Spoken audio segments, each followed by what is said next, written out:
Батас – символ ушедшей эпохи. Раннее летнее утро. Над Большим Алаасом поднимается туман. Просыпаются люди, пасутся табуны лошадей. Начинается обычный день. В кузнице уже горит огонь. Старый кузнец разжигает горн.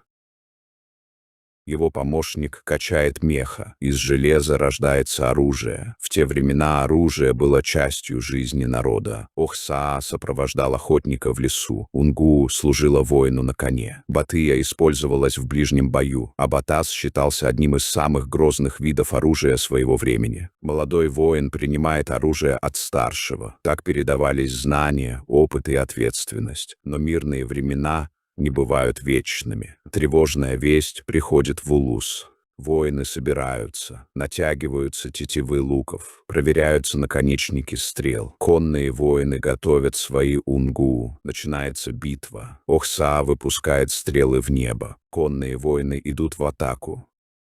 В ближнем бою сверкает Батыя, а в руках опытного Баатура появляется Батас, оружие, которое стало символом своей эпохи. Но времена меняются. После боя приходит новая власть.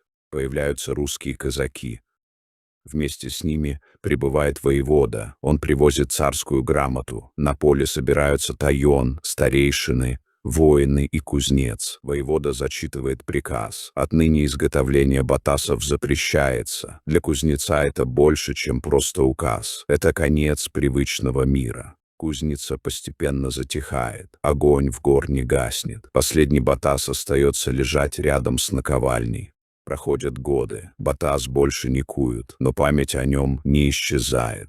Батыя продолжает служить людям. Якутский нож остается верным спутником мастеров, охотников и путешественников. Сегодня батас можно увидеть лишь в музеях и старых коллекциях. Он больше не участвует в сражениях, но продолжает рассказывать историю своего времени, историю людей, историю мастеров, историю ушедшей эпохи. Батас исчез из жизни народа, но остался в памяти истории. Память живет.